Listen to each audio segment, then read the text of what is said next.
그럼 월덱스는 정확히 뭘 만드는 회사일까요? 이 차트를 보시면 바로 감이 오실 겁니다. 매출의 73%, 와, 거의 4분의 3이 실리콘 부품에서 나와요. 압도적이죠. 그리고 그 뒤를 쿼츠와 세라믹이 잇고 있습니다.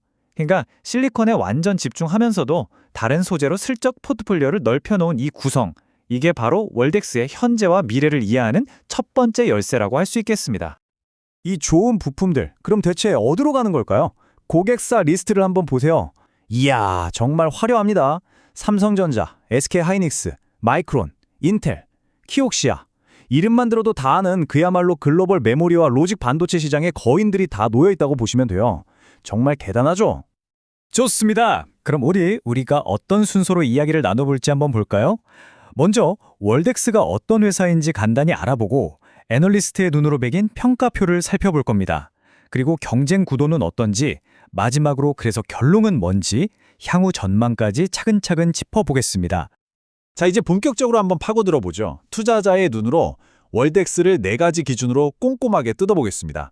이걸 통해서 이 회사의 진짜 잠재력이 어디에 있는지, 또 우리가 조심해야 할 부분은 뭔지 명확하게 파악해보자고요. 자, 첫 번째 기준입니다. 과연 성장하는 산업에 속해 있는가? 평점은 5점 만점에 무려 4.5점. 거의 만점이죠? 우리가 아무리 능력이 좋아도 침몰하는 배에 타고 있으면 의미가 없잖아요?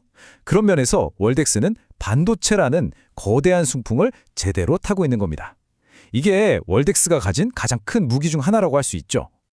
아니, 왜 이렇게 점수가 높은 걸까요?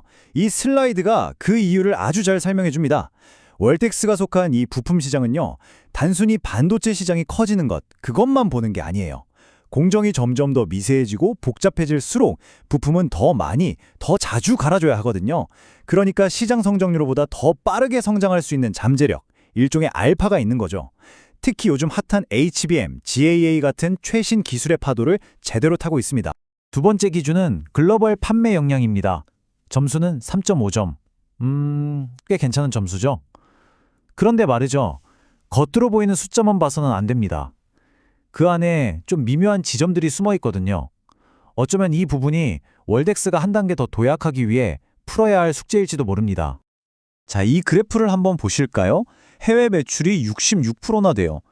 이것만 보면 굉장히 글로벌한 회사 같죠? 하지만 속을 들여다보면요, 국내 상위 딱 두 고객사에 대한 매출 의존도가 전체의 45%에 달합니다. 그리고 해외 판매도 아직은 대리점을 거치는 간접 공급 비중이 높다는 점이 조금은 아쉬운 부분으로 남습니다. 세 번째, 기술적 해자입니다. 워렌 버핏이 입에 달고 사는 말이죠. 해자. 경쟁사가 쉽게 못 들어오게 막는 성벽 같은 건데요. 월덱스는 어떨까요? 평점은 4.0점. 아주 탄탄하다는 평가입니다.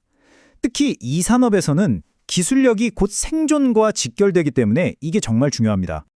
월덱스의 가장 강력한 무기가 바로 이겁니다. 실리콘 일관 생산체계. 이게 무슨 말이냐면요, 원재료인 인곳을 직접 만드는 것부터 시작해서 이걸 정밀하게 깎고 품질 관리까지, 이 모든 걸 월덱스가 다 직접 한다는 거예요. 이러면 뭐가 좋을까요? 당연히 품질도 좋아지고 가격 경쟁력도 생기죠.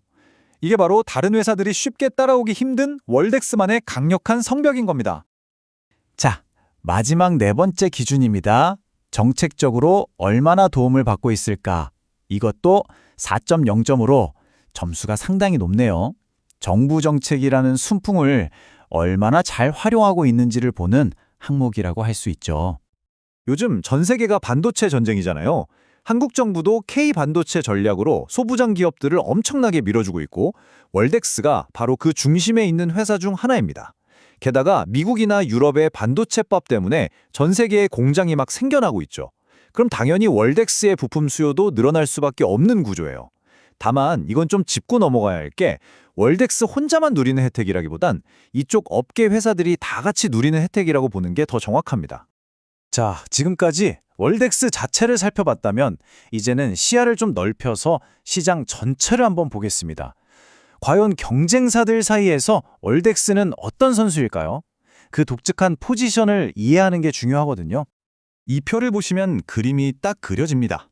TCK나 하나머티리얼즈 같은 회사들은 CI-C링이라는 한 우물만 파는 스페셜리스트예요. 그래서 마진도 높고 특정 분야 기술력도 아주 뛰어나죠. 그런데 월덱스는 좀 다릅니다. 실리콘, 쿼츠, 세라믹 여러 소재를 다 다루는 멀티플레이어. 그러니까 제너럴리스트에 가깝다고 볼 수 있어요. 네, 바로 이 문장이 월덱스의 현재 위치를 정말 정확하게 짚어주고 있네요. 다재다능하긴 한데 어느 한 분야에서 압도적인 1등은 아니다. 이게 어떻게 보면 장점이자 또 어떻게 보면 앞으로 풀어야 할 숙제인 셈이죠. 자, 이제 거의 다 왔습니다. 이 모든 분석을 바탕으로 가장 중요한 결론을 내려봐야겠죠? 과연 월덱스는 투자할 만한 가치가 있는 회사일까요? 자, 그래서 결론이 뭘까요? 이 모든 걸 종합했을 때 가장 중요한 질문이죠. 월덱스의 가치는 지금 어떤 상태일까요? 싼 걸까요? 비싼 걸까요? 결론부터 확 말씀드릴게요. 명백하게 쌉니다. 저평가 상태라는 거죠. 이 그래프 한번 보세요. 월덱스의 PER, 그러니까 주가 수익 비율이 고작 5.7배입니다. 이게 얼마나 낮은 거냐면요. 동종업계 평균이 20배예요. 거의 4분의 1 토막 수준인 거죠.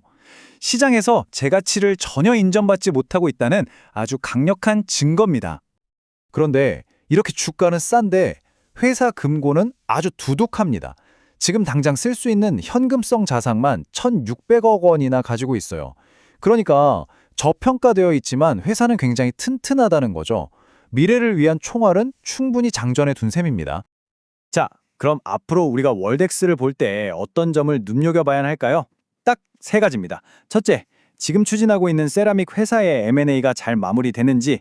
둘째, HBM이나 GAA 같은 최첨단 반도체 수요가 실제 월덱스 매출로 이어지는지. 그리고 마지막으로 해외 판매를 대리점 통하지 않고 직접 해서 수익성을 더 높일 수 있는지. 이 세 가지가 앞으로의 주가 방향을 결정할 겁니다.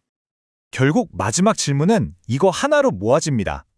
월덱스는 이미 좋은 포트폴리오와 튼튼한 재무 상태라는 정말 좋은 카드들을 손에 쥐고 있어요. 과연 이 카드들을 잘 활용해서 지금의 이 할인이라는 꼬리표를 떼고 미래에는 프리미엄 대접을 받을 수 있을까요? 바로 그 여정을 지켜보는 게 이 회사를 분석하는 가장 흥미로운 포인트가 아닐까 싶습니다.